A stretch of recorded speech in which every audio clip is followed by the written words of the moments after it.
Hello everyone, welcome to my YouTube channel.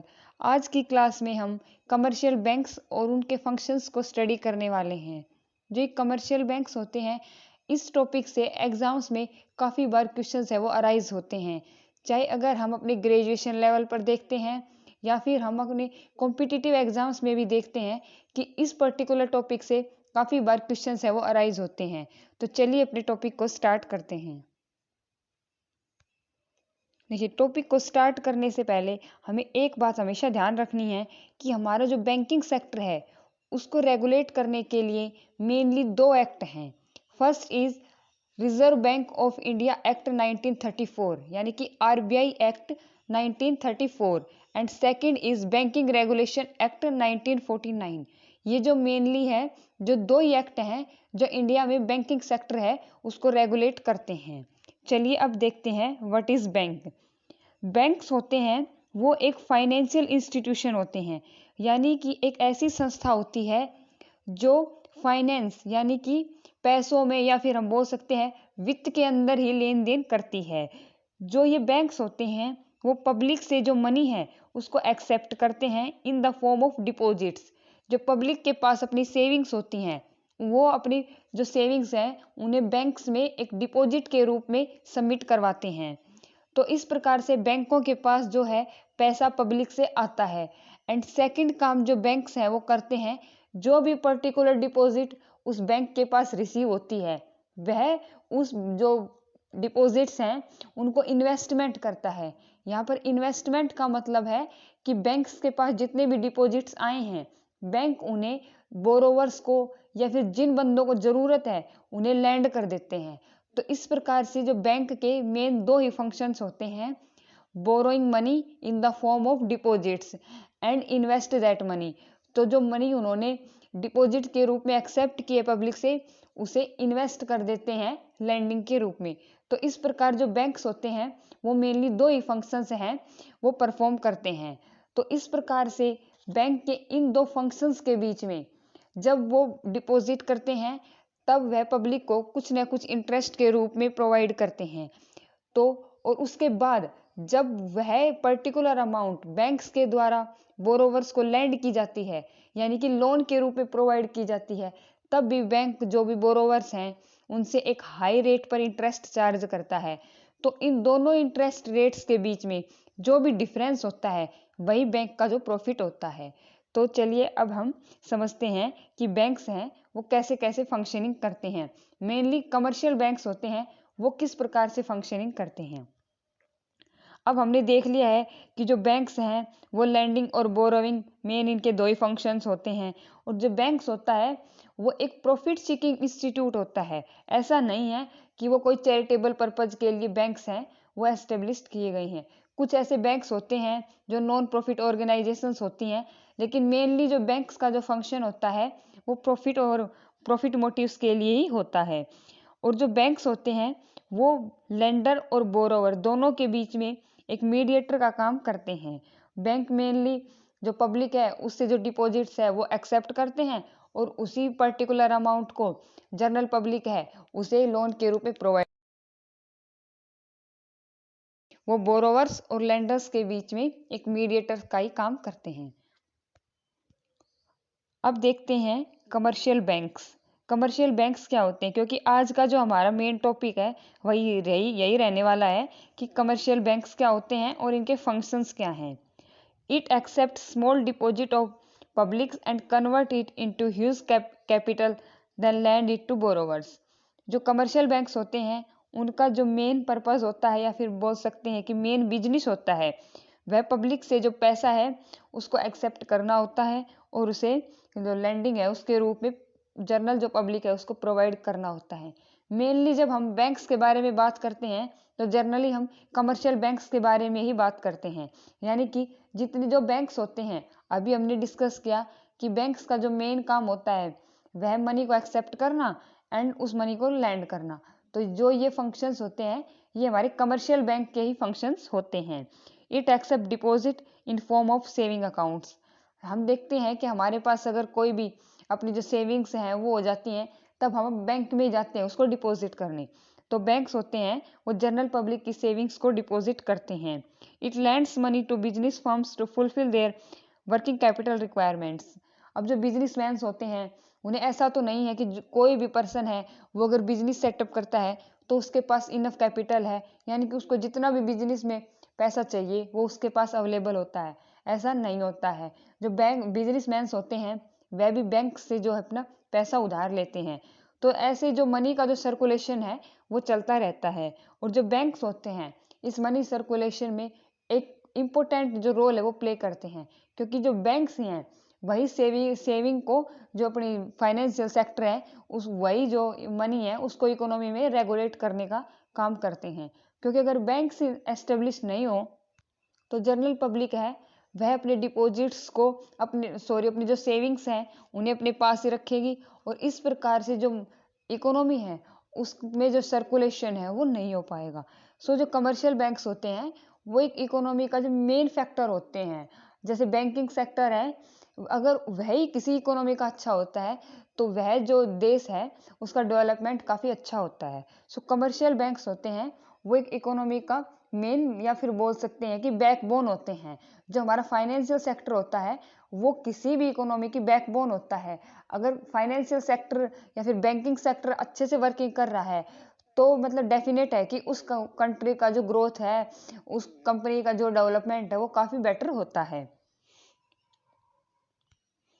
अब हम देखते हैं कमर्शियल बैंक्स के फंक्शंस क्या होते हैं। मेनली जो कमर्शियल बैंक्स होते हैं उनके जो फंक्शंस हैं उन्हें हम मोटे मोटे तौर पर दो पार्ट्स में डिवाइड कर सकते हैं।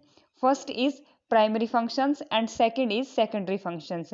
अब ये जो दो मेन फंक्शंस हैं इनके अंदर हमारे कुछ सब फंक्शंस भी आते हैं, यानी कि ये जो दो मेन फंक्शंस हैं इन्हें हम अलग अलग कैटेगरीज में भी डिवाइड कर सकते हैं। फर्स्ट देखते हैं प्राइमरी फंक्शंस। बैंक के प्राइमरी फंक्शंस क्या होते हैं? बैंक के प्राइमरी फंक्शंस होते हैं accepting deposits and land money. तो फर्स्ट देखते हैं एक्सेप्टिंग डिपॉजिट्स। जो बैंक होते हैं वो मनी को, जो पब्लिक है उससे अपनी जो सेविंग्स हैं उनको डिपॉजिट करते हैं, यानी कि एक्सेप्ट मनी फ्रॉम पीपल्स। जितने भी जनरल पब्लिक है उससे जो भी मनी है वो एक्सेप्ट करते हैं सेविंग के रूप में, या फिर जो मतलब पब्लिक के पास अपना एक्सेस सेविंग है उसको बैंक्स वो एक्सेप्ट करते हैं कि आओ हमारे पास, आप अपने जो सेविंग्स हैं उनको सेफ कस्टडी में रख सकते हो, और उस सेविंग पर भी बैंक के द्वारा उन्हें कोई भी इंटरेस्ट प्रोवाइड किया जाता है। Act as custodian. अब कस्टोडियन का मतलब होता है सेफ्टी प्रोवाइडिंग। जो बैंक्स होते हैं अगर हम उनके पास अपनी जो सेविंग्स हैं उनको डिपॉजिट करते हैं तो जो भी डिपॉजिटर होता है वो एक मतलब रिलैक्स फॉर्म में होता है कि उसकी जो सेविंग्स है, उसका जो पैसा है वो एक सेफ पर्सन के पास है, यानी कि एक सेफ जो इंस्टीट्यूट है उसमें अपना पैसा डिपॉजिट करवाया है। तो ये जो बैंक्स होते हैं ये जो जनरल पब्लिक के डिपॉजिट्स हैं उनको एक कस्टोडियन की तरह उसकी सेफ्टी करते हैं। Paying interest. जो जितने भी डिपॉजिट्स हैं हम भी अपनी डेली लाइफ में देखते हैं, अगर हम बैंक के पास अपने पैसे को डिपॉजिट करवाते हैं तो बैंक है वो उस पर्टिकुलर पैसे पर कुछ ना कुछ इंटरेस्ट है वो जनरल पब्लिक को प्रोवाइड करता है। अब ये जो इंटरेस्ट बैंक के द्वारा प्रोवाइड किया जाता है इसकी भी एक रेंज होती है, यानी कि ये जैसे अगर हम सेविंग अकाउंट में डिपॉजिट करवा रहे हैं तो किस प्रकार से इंटरेस्ट प्रोवाइड किया जाएगा। फिक्स डिपॉजिट में अगर पैसा डिपॉजिट करवाया जा रहा है तो उसकी इंटरेस्ट रेट कुछ अलग होती है। अगर आरडीज में पैसा डिपॉजिट करवाया जा रहा है तो उसके लिए कुछ डिफरेंट रेट्स हैं वो प्रोवाइड किए जाते हैं। तो इस प्रकार डिफरेंट डिफरेंट इंटरेस्ट रेट है वो बैंक के द्वारा जनरल पब्लिक को उसकी डिपॉजिट्स पर प्रोवाइड किया जाता है। अब बैंक के जो डिपॉजिट फंक्शंस होते हैं, यानी कि बैंक किस किस प्रकार से जनरल पब्लिक से डिपॉजिट्स है वो लेता है, तो उसके कुछ 3-4 टाइप के कुछ अकाउंट्स होते हैं जिनके थ्रू जो पब्लिक है वो अपनी सेविंग्स को बैंक में डिपॉजिट करवा सकती है। फर्स्ट देखते हैं करंट अकाउंट डिपॉजिट्स। जो करंट अकाउंट डिपॉजिट्स की जो फैसिलिटी होती है वह मेनली बिजनेसमैन्स या फिर फर्म्स के लिए होती है, या फिर कुछ ऐसे इंडिविजुअल्स होते हैं जो फ्रिक्वेंटली ट्रांजेक्शन्स करते हैं, यानी कि उनकी जो ट्रांजेक्शन्स हैं वो दिन में 3-4 बार, या मतलब वो दिन में काफ़ी बार ट्रांजेक्शन्स कभी डिपॉजिट करवा रहे हैं कभी पैसे को निकलवा रहे हैं। तो इस प्रकार के जो पब्लिक होती है या फिर बिजनेसमैन्स होते हैं वो इस प्रकार के बैंक्स हैं, सॉरी अकाउंट्स हैं उस स्कीम को लेते हैं। नो ट्रांजेक्शन्स लिमिट, क्योंकि जो बिजनेसमैन होते हैं उनकी तो दिन में खूब सारी ट्रांजेक्शन्स होती हैं, तो इस प्रकार की जो सेविंग अकाउंट करंट अकाउंट्स होते हैं उनमें कोई लिमिट नहीं होती है बैंक के द्वारा। जो बिजनेसमैन या फिर बैंक अकाउंट जो होल्डर है वो कितनी बार भी अपनी ट्रांजेक्शन्स है वो कर सकता है। बैंक से इनको कुछ चेक की फैसिलिटी भी प्रोवाइड करता है, जैसे कि वो चेक से ट्रांजेक्शन्स कर सकते हैं। लेकिन जो करंट अकाउंट्स होते हैं इनके ऊपर इस जो करंट अकाउंट है उसमें अगर हमारे 3 लाख रुपए डिपॉजिट हैं तो बैंक के द्वारा उस पर्टिकुलर अमाउंट पे कोई भी इंटरेस्ट पे नहीं किया जाता है, क्योंकि बैंक कोई इस प्रकार की कोई भी मतलब फिक्स नहीं है ना कि वो जो पर्टिकुलर 3 लाख रुपए हैं वो क्या पता डिपॉजिटर कब निकलवा ले। तो बैंक के पास इसके लिए कुछ अनसर्टेनिटी रहती है और बैंक उस पर्टिकुलर अमाउंट को अपने लैंडिंग पर्पस के लिए यूज भी नहीं कर सकता है। सो बैंक को उस पर्टिकुलर अमाउंट से ज़्यादा प्रॉफिट होता नहीं है, तो इसलिए बैंक है वो जो करंट अकाउंट की डिपॉजिट्स होती है ना उनके ऊपर कोई भी इंटरेस्ट जो होल्डर को है वो प्रोवाइड नहीं करता है। मे इम्पोज सर्विस चार्जेस, और जो इस प्रकार करंट अकाउंट्स की जो स्कीम्स होती हैं वो अकाउंट्स होते हैं उन पर जो बैंक होल्डर्स हैं उन पर कुछ सर्विस चार्जेस भी बैंक के द्वारा लगाए जा सकते हैं। तो ये हमारे करंट अकाउंट्स होते हैं जिसके अंदर मेन पॉइंट यही है कि ये बिजनेसमैन के द्वारा यूज किया जाता है और इस अकाउंट्स की कोई भी ट्रांजेक्शन लिमिट नहीं होती है। और करंट अकाउंट की फिर जो भी अमाउंट डिपॉजिट है उस पर बैंक के द्वारा कोई भी इंटरेस्ट है वो पे नहीं किया जाता है। Second type of account is saving account deposits. जो सेविंग अकाउंट डिपॉजिट है वही मेनली जो चलता है, क्योंकि ये जो सेविंग अकाउंट होता है ये मोस्टली पब्लिक के द्वारा यूज किया जाता है। और सेविंग अकाउंट में जो भी डिपॉजिटर है जनरल पब्लिक है वो अपनी छोटी छोटी बचतें होती हैं। अगर किसी पर्सन के पास 1,000 रुपये पर मंथ बच रहे हैं, 2,000 रुपये पर मंथ बच रहे हैं, सेविंग हो रही है उसकी, तो वो जितनी भी अपनी छोटी छोटी सेविंग्स हैं उन्हें बैंक में जाके डिपॉजिट करवा सकता है। और जो ये सेविंग अकाउंट होता है इसके ऊपर बैंक के द्वारा कुछ इंटरेस्ट भी प्रोवाइड किया जाता है। लेकिन जो करंट अकाउंट्स होते हैं उनके ऊपर बैंक के द्वारा कोई भी इंटरेस्ट है वो पे नहीं किया जाता है। तो हमारे पास जो सेविंग अकाउंट में हमारा जो पैसा है उसे अपना डिपॉजिटर चेक के थ्रू या कोई भी डीडी या फिर डेबिट कार्ड एटीएम वगैरह से भी अपने कैश को जो है विड्रॉ कर सकता है। लेकिन जो हमारे सेविंग अकाउंट्स होते हैं उनमें पर डे की कुछ लिमिट्स होती हैं जो कि करंट अकाउंट में इस प्रकार की कोई भी लिमिट नहीं होती है। Next type of account is recurring account, जिसे हम शॉर्ट में आरडी बोलते हैं। तो रिकरिंग डिपॉजिट भी एक फिक्स्ड जो डिपॉजिट है उसी का ही टाइप बोल सकते हैं। लेकिन जो हमारी रिकरिंग डिपॉजिट्स होती हैं उनमें जो डिपॉजिटर होता है अगर उसके पास एक इकट्ठा अगर कोई बड़ी अमाउंट नहीं है तो वह पर मंथ या फिर एक पर्टिकुलर इंटरवल के बाद अपनी कुछ कुछ अमाउंट्स हैं वो डिपॉजिट करवा सकता है एज ए एफडी। अगर मान लीजिए अगर किसी पर्टिकुलर पर्सन के पास 1 लाख रुपए की एफडी करवाने के लिए आज की डेट में उसके पास पैसा नहीं है, लेकिन अगर वो आरडी की जो स्कीम है आरडी अकाउंट की जो स्कीम है उसको अडोप्ट करता है तो वह पर्टिकुलर पर्सन है वो 5,000 रुपये पर मंथ के हिसाब से डिपॉजिट करवाता रहता है। तो ये जो आरडी की स्कीम है इसमें भी कुछ इंटरेस्ट है वो मिलता है जो कि फिक्स्ड जो हमारा अकाउंट होते हैं फिक्स्ड डिपॉजिट्स होते हैं उनसे तो इसका इंटरेस्ट रेट थोड़ा कम होता है। लेकिन जो हमारे सेविंग अकाउंट्स हैं उसके कंपेयर में जो आरडी में जो इंटरेस्ट रेट है वो ज़्यादा मिलता है। Saving increase interest is paid on cumulative amounts, जितना जितना पैसा हम पर मंथ ऐड करते जाते हैं उस कम्युलेटिव अमाउंट पर जो हमारा इंटरेस्ट है वो डिपॉजिटर को प्रोवाइड करवाया जाता है। तो ये उन होल्डर्स के लिए होते हैं या फिर बेसिकली बोल सकते हैं उन डिपॉजिटर्स के लिए होते हैं जो कि बिगर अमाउंट को एक साथ डिपॉजिट नहीं करवा सकते। तो जैसे हम बोलते हैं ना कि किस्तों में धीरे धीरे वो अपनी जो डिपॉजिट्स हैं उनको प्रोवाइड करते हैं। तो ये इस प्रकार की होती हैं कि इनमें एक साथ उन्हें बड़ी अमाउंट वो डिपॉजिट करवाने की ज़रूरत नहीं पड़ती है। नेक्स्ट इज फिक्स टर्म और लॉन्ग टर्म। जो एफडीज होती हैं वो जो बैंक रेट है उस पर एफडी के ऊपर बैंक के द्वारा बहुत ज़्यादा हाई इंटरेस्ट प्रोवाइड किया जाता है।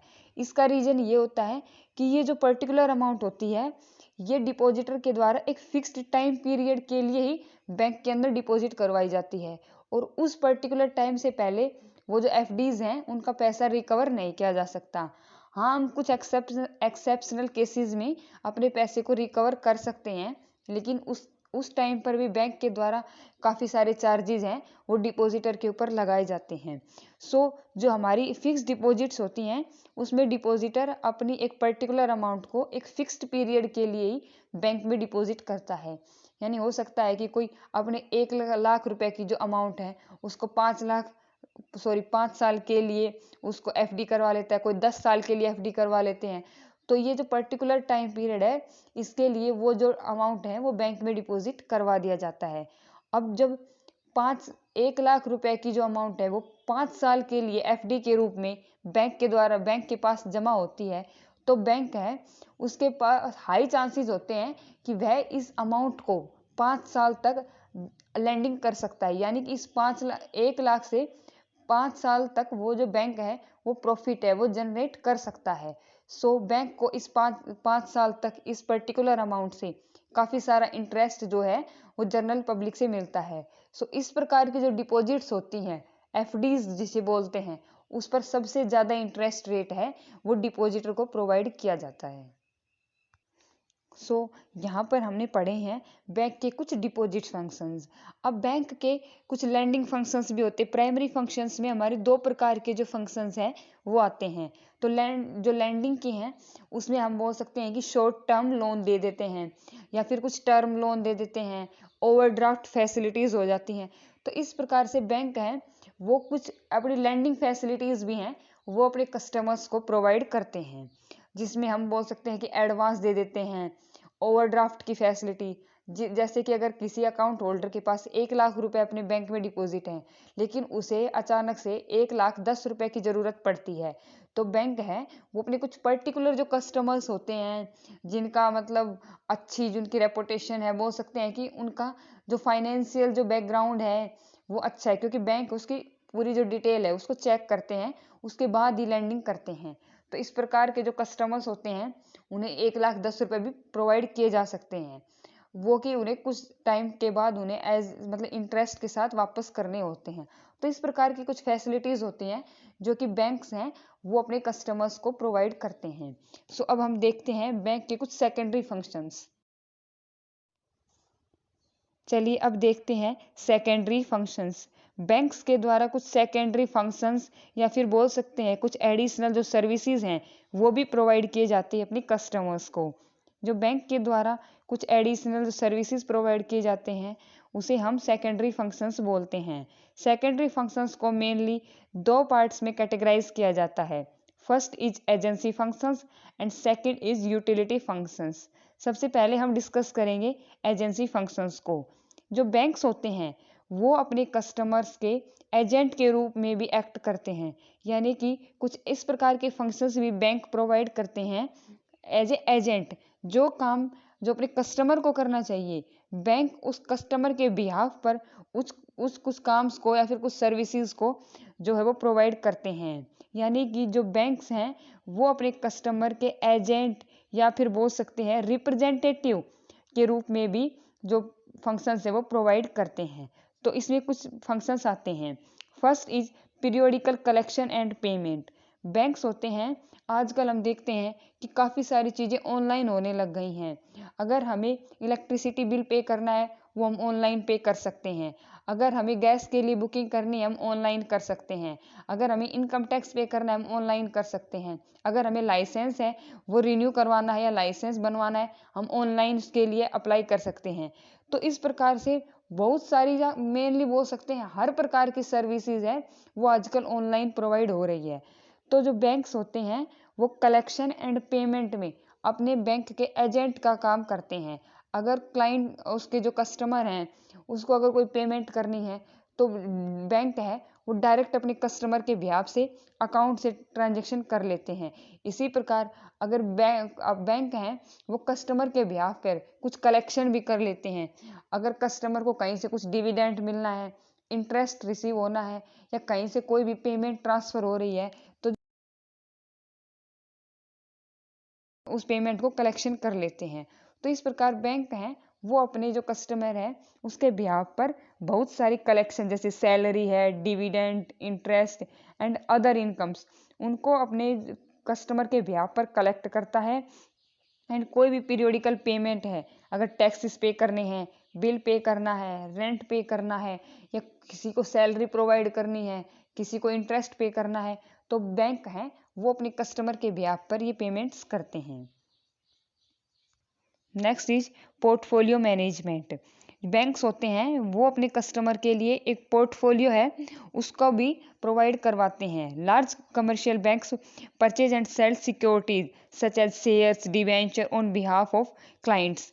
जो बड़े बड़े बैंक्स होते हैं वो अपने क्लाइंट्स के यानी कस्टमर के बिहाफ पर सिक्योरिटीज को भी सेल परचेज करते हैं। This securities handling is called a portfolio management. यानी कि जो बैंक्स हैं वो जो कस्टमर का पोर्टफोलियो है, सिक्योरिटी पोर्टफोलियो है, उसको भी हैंडल करने का काम करते हैं। Third is fund transfer. आजकल हम देखते हैं अगर कुछ जो पर्सन है वही बैंक से डायरेक्ट कैश डिपॉजिट या फिर विड्रॉ करते हैं। मेनली जो पब्लिक है वो आजकल ऑनलाइन पेमेंट्स करने लग गई है, डायरेक्ट जो फ़ोन से ही दूसरे फ़ोन में पेमेंट हो जाती है। तो इस प्रकार फंड ट्रांसफ़र करने में भी जो कमर्शियल बैंक्स हैं वो अपने कस्टमर के एजेंट का जो फंक्शन है वो प्रोवाइड करते हैं। Commercial bank provides facility of fund transfer from one branch to another branch of another account. तो यानी कि जो आजकल जो बैंक्स हैं वो ऑनलाइन फंड ट्रांसफ़र की फैसिलिटी है वो भी अपने कस्टमर्स को प्रोवाइड करते हैं। Next is डीमैटेरियलाइजेशन। डीमैटेरियलाइजेशन का मतलब होता है कि पहले जो शेयर्स और जो डिवेंचर्स होते थे उन्हें जो होल्डर्स हैं या शेयर होल्डर्स बोलते हैं हम जिसे, वो फिजिकल फॉर्म में अपने पास रखते थे। लेकिन अब जो डीमैटेरियलाइजेशन एक्ट आया है उसके बाद से जितने भी शेयर्स और जो डिवेंचर्स हैं उन्हें एक डीमैट अकाउंट में इलेक्ट्रिकल फॉर्म में रखा जाता है। तो जो कमर्शियल बैंक्स होते हैं वो अपने जो क्लाइंट्स हैं, कस्टमर्स हैं, उनके जो डीमैट अकाउंट्स हैं उनको भी अपने पास होल्ड करने का काम करते हैं। यानी कि वो डीमैटेरियलाइजेशन की जो फैसिलिटी है वह भी अपने कस्टमर्स को प्रोवाइड करते हैं। Next is foreign exchange transactions. Commercial banks में परचेज और sale foreign currency on behalf of its client. Commercial banks होते हैं वो फॉरेन एक्सचेंज में डील भी करते हैं अपने कस्टमर के बिहाफ पे। यानी कि जहाँ पर कस्टमर है उसे फॉरेन एक्सचेंज की ज़रूरत होती है तो बैंक्स अपने कस्टमर के बिहाफ पे फॉरेन एक्सचेंज को कन्वर्ट करवाने की जो फैसिलिटी है वो भी अपने कस्टमर्स को प्रोवाइड करते हैं। तो ये कुछ हमारे एजेंसी फंक्शंस होते हैं जो कमर्शियल बैंक्स अपने क्लाइंट्स को प्रोवाइड करते हैं। Next are utility functions. हमारे जो सेकेंडरी फंक्शंस हैं उसका जो सेकंड पार्ट है that is utility functions. Utility functions के भी कुछ सब पार्ट्स हैं, चलिए उन्हें देखते हैं कि कमर्शियल बैंक्स है अपने क्लाइंट्स को कौन कौन सी यूटिलिटी फंक्शंस हैं या यूटिलिटी जो सर्विसेज है वो प्रोवाइड करते हैं। First is issue of draft and cheque. Bank है वह अपने जो कस्टमर्स हैं उन्हें ड्राफ्ट और चेक की फैसिलिटी भी प्रोवाइड करते हैं। A bank issue draft to its account holder as well as non account holder. जो ड्राफ्ट होते हैं वह अपने होल्डर को, अकाउंट होल्डर को भी, और जो नॉन अकाउंट होल्डर होते हैं उन्हें भी प्रोवाइड किए जाते हैं। Where cheque are issued to account holder only. तो ये जो डीडी है जिसे हम ड्राफ्ट बोलते हैं एंड सेकंड इज चेक, इन दोनों के बीच का मेन डिफरेंस यही है कि जो अकाउंट होल्डर होते हैं उन्हें तो चेक प्रोवाइड किए जाते हैं, यानी कि जो अकाउंट होल्डर हैं उन्हें केवल चेक की फैसिलिटी और जो डिमांड की फैसिलिटी वो प्रोवाइड की जाएगी। लेकिन जो ड्राफ्ट है वो हम दोनों कस्टमर्स को प्रोवाइड कर सकते हैं, जो अकाउंट होल्डर है उसे भी प्रोवाइड कर सकते हैं और जो नॉन अकाउंट होल्डर है उसे भी हम ड्राफ्ट की फैसिलिटी प्रोवाइड कर सकते हैं। Second is locker facility. ये तो हम अपनी डेली लाइफ में भी देखते हैं कि हम हमारे हो गए या फिर हमारे कोई रिलेटिव्स हैं वो अपने कुछ इंपॉर्टेंट डॉक्यूमेंट्स को, ज्वेलरीज को, या फिर कोई भी प्रीशियस जो उनके पास मेटल्स होते हैं उन्हें बैंक में एक लॉकर के रूप में अपने जो बैंक की जो कस्टडी है उसमें सेफ्टी से रखते हैं। तो बैंक है वो अपने कस्टमर्स को एक लॉकर फैसिलिटी भी प्रोवाइड करता है। Commercial bank provide locker facility to the safe custody of valuable documents and ornaments. Bank है वो अपने कस्टमर्स को लॉकर फैसिलिटी भी प्रोवाइड करता है। Next is project reports. A bank में prepare project reports and the feasibility study on behalf of its client. अगर उसका कोई क्लाइंट है उसे अगर किसी प्रोजेक्ट के बारे में काउंसलिंग करवानी है या प्रोजेक्ट पर रिपोर्ट चाहिए कि वो जो पर्टिकुलर प्रोजेक्ट है वो किस प्रकार की जो अर्निंग्स है या फिर उसका जो क्राइटेरिया क्या है, यानी कि एक प्रोजेक्ट के बारे में अगर कोई भी रिपोर्ट चाहिए क्लाइंट को, तो बैंक है वो अपने जो भी सर्विस प्रोवाइडर्स हैं, बैंक के जो भी सर्विस के जो इस सेक्टर में लगे हुए हैं, उनसे कंसल्ट करके बैंक है वो जो ये फैसिलिटी है वो अपने जो कस्टमर्स हैं उनको प्रोवाइड करता है। Fourth is gift checks. Commercial bank issue gift check and gold coins to account holder as well as non account holders. जो गिफ्ट चेक की फैसिलिटी होती है यह भी कमर्शियल बैंक्स के द्वारा अपने कस्टमर्स को यानी कि अकाउंट होल्डर्स को और जो नॉन अकाउंट होल्डर्स हैं उन्हें भी प्रोवाइड की जाती है। And last is underwriting services. जो अंडरराइटिंग सर्विसेज हैं वो भी कमर्शियल बैंक के द्वारा अपने क्लाइंट्स को प्रोवाइड की जाती है। कमर्शियल बैंक में underwrite the issue of securities issued by the company's share are not fully subscribed। अगर किसी कंपनी के द्वारा कोई शेयर्स इशू किए जाते हैं और जनरल पब्लिक के द्वारा, यानी कि अगर कोई कंपनी 100 शेयर्स को इशू करती है और जनरल पब्लिक के द्वारा उस कंपनी के 80 शेयर्स को सब्सक्राइब किया जाता है और बाकी 20 जो होते हैं वो अनसब्सक्राइब रह जाते हैं, तो जो कमर्शियल बैंक्स होते हैं वो अपने क्लाइंट को सर्विस प्रोवाइड करते हैं कि वह जो पर्टिकुलर बैंक है वो उस कंपनी के जो अनसब्सक्राइब्ड शेयर्स हैं उन्हें खरीद लेता है और इसे हम अंडरराइटिंग बोलते हैं। तो जो अंडरराइटिंग सर्विसेज होती हैं ये भी कमर्शियल बैंक्स हैं, ये अपने कस्टमर्स को प्रोवाइड करते हैं। सो जो हमारे कमर्शियल बैंक्स होते हैं वो अपने कस्टमर्स को काफ़ी सारी जो सर्विसेज है वो प्रोवाइड करते हैं, जिसमें कुछ प्राइमरी फंक्शंस होते हैं एंड कुछ सेकेंडरी फंक्शंस होते हैं। तो आज की क्लास में हमने कमर्शियल बैंक्स के फंक्शंस को काफ़ी डिटेल में समझा है। आई होप आपको ये वीडियो पसंद आया होगा। Thank you.